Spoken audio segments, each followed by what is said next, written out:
Ini adalah kisahku sendiri. Namaku Diana, seorang guru magang muda yang penuh semangat. Impianku untuk mengajar di SMPN 10 Harapan Bangsa berubah menjadi mimpi buruk yang tak pernah kubayangkan. Awalnya, semua terasa indah.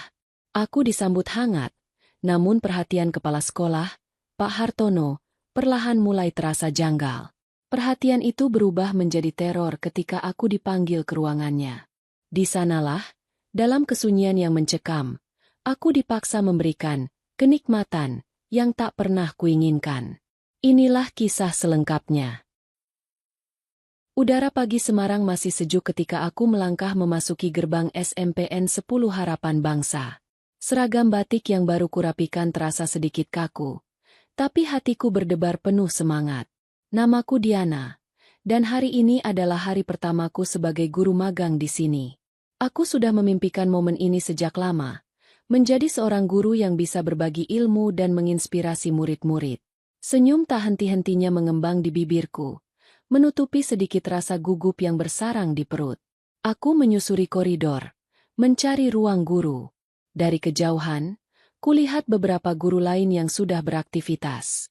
Mereka tampak ramah, dan aku membayangkan betapa menyenangkannya menjadi bagian dari komunitas ini.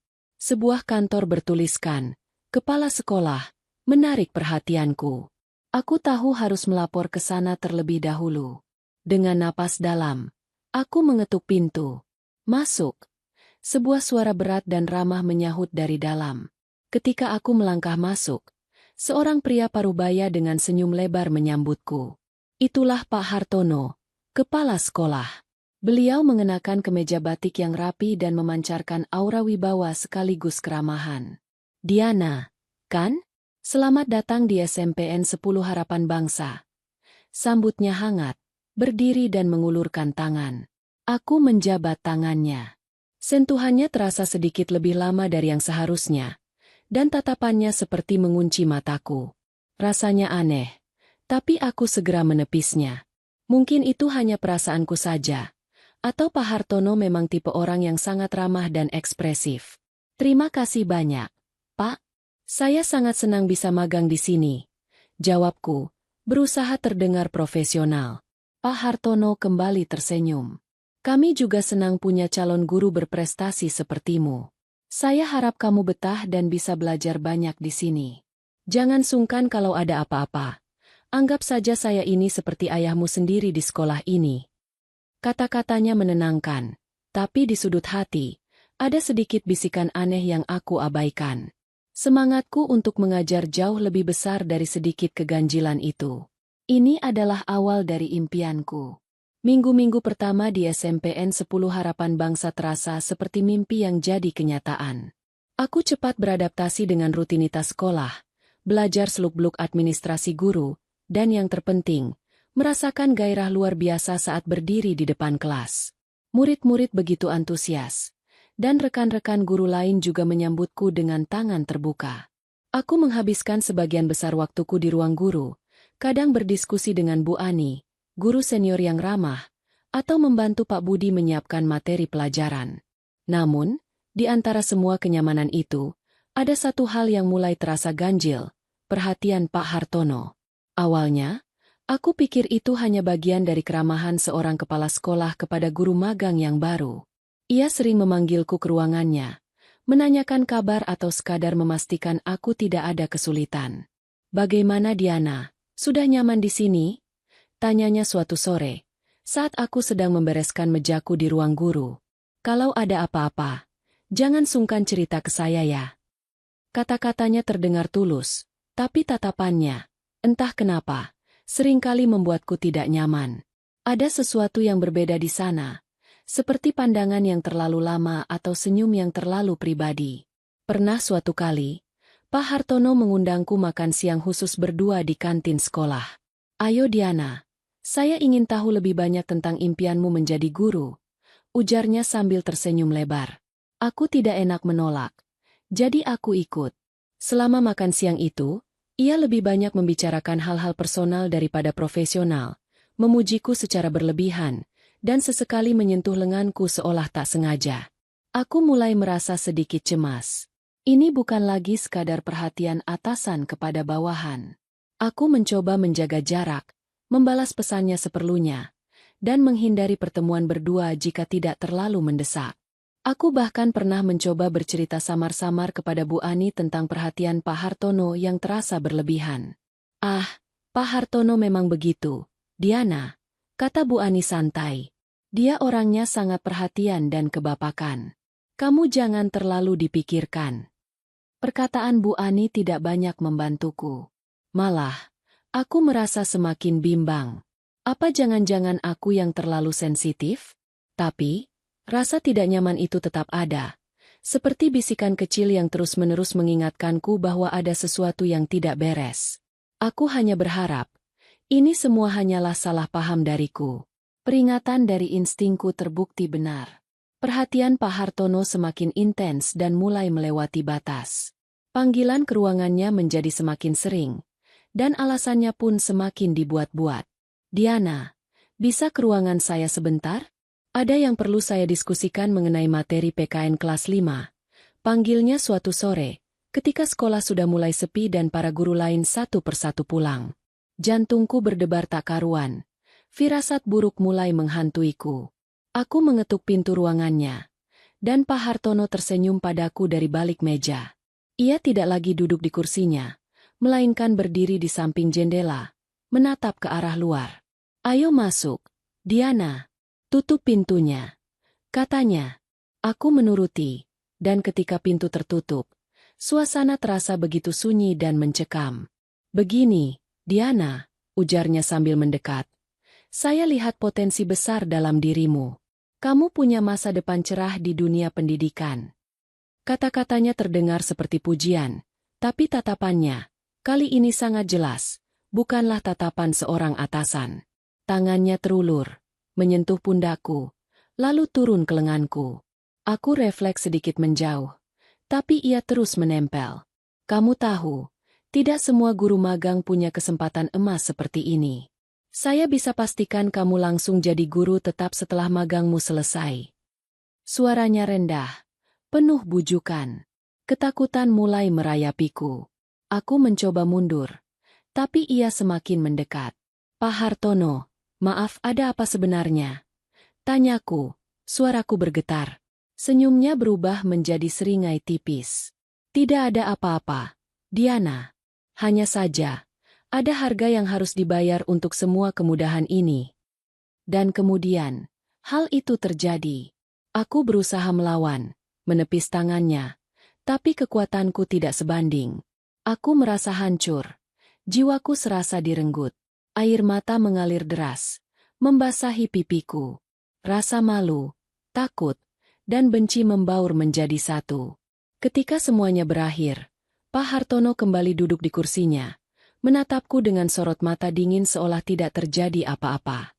"Nah, Diana, sekarang kita punya kesepakatan," katanya santai. Aku hanya bisa terdiam, tubuhku lemas, pikiranku kalut.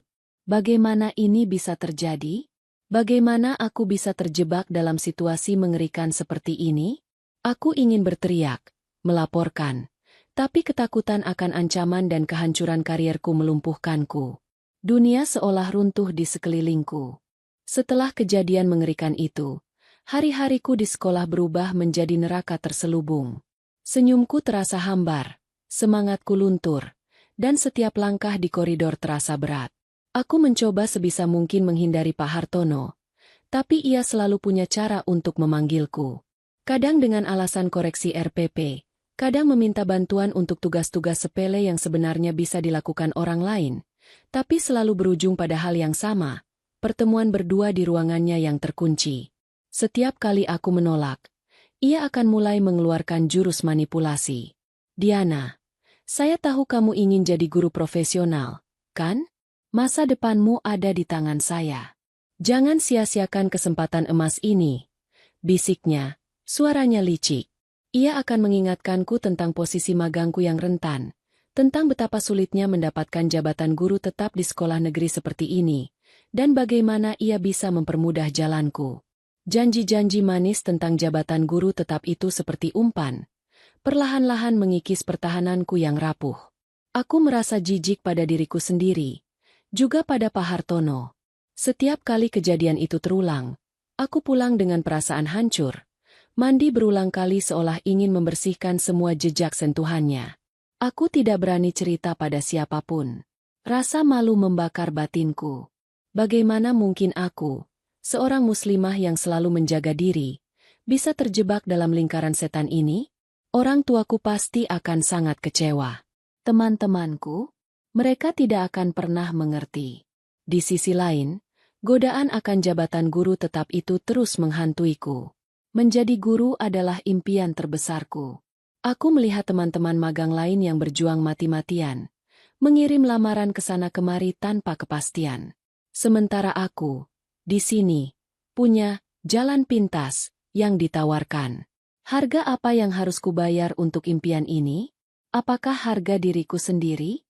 Pertanyaan itu terus berputar di kepalaku, membuatku semakin tertekan dan bingung. Aku merasa seperti boneka yang dimainkan, tak berdaya untuk melawan. Aku berdiri di depan cermin, menatap pantulan diriku yang begitu asing. Wajahku pucat, mataku sembab, dan senyumku terasa seperti topeng yang dipaksakan. Aku sudah tidak mengenali diri sendiri. Setiap malam, aku dilanda mimpi buruk, dan setiap pagi, aku terbangun dengan beban yang sama, rasa jijik dan kehampaan. Aku tahu ini tidak bisa terus begini. Aku harus mengakhiri siksaan ini. Di sisi lain, batas waktu magangku semakin dekat. Rekan-rekan magang lain mulai panik, sibuk mencari lowongan di sekolah lain. Aku tahu mereka semua akan berjuang keras demi mendapatkan posisi guru tetap. Sebuah impian yang terasa begitu jauh dan sulit digapai. Namun bagiku, Pak Hartono berulang kali mengisyaratkan, "Kamu tidak perlu khawatir, Diana. Tempatmu di sini sudah pasti." Suatu sore, Pak Hartono memanggilku lagi ke ruangannya. Kali ini, tidak ada lagi basa-basi. "Diana," katanya, suaranya tenang namun penuh otoritas. "Saya sudah mengatur agar posisimu sebagai guru tetap bisa dipercepat. Kontrakmu akan segera siap. Tapi, kamu tahu apa artinya itu, kan?" Aku menunduk. Jantungku berdetak kencang, antara takut dan godaan. Impianku, cita-citaku sejak kecil, kini ada di depan mata. Hanya tinggal satu langkah lagi. Namun langkah itu berarti aku harus mengorbankan segalanya. Terus-menerus terjerat dalam rahasia gelap ini. Harga untuk impian ini sangatlah mahal. Aku melihat ke dalam diriku sendiri, mencari kekuatan untuk menolak, untuk memberontak. Namun, keputusasaan dan ketakutan akan kehilangan segalanya, termasuk impian yang sudah di depan mata, terasa jauh lebih besar. Setelah pergulatan batin yang menghancurkan, aku mengangkat kepalaku, menatap Pak Hartono. Dengan suara bergetar yang nyaris tak terdengar, aku berbisik, "Iya, Pak, saya mengerti." Senyum kemenangan merekah di wajah Pak Hartono. "Bagus, Diana. Kamu membuat pilihan yang cerdas." Minggu depannya, kontrak guru tetapku sudah di meja. Aku menandatanganinya dengan tangan gemetar, di bawah tatapan Pak Hartono yang penuh arti. Impianku tercapai. Aku resmi menjadi guru tetap di SMPN 10 Harapan Bangsa. Namun, setiap kali aku mengajar di kelas, senyum di wajahku terasa palsu. Aku tahu, di balik gelar guru yang terhormat ini, ada rahasia gelap yang akan terus menghantuiku. Aku kini hidup dalam lingkaran yang kubuat sendiri, menjadi simpanan seorang kepala sekolah demi impian yang sudah ternoda. Dan aku tidak tahu sampai kapan jeratan ini akan berakhir.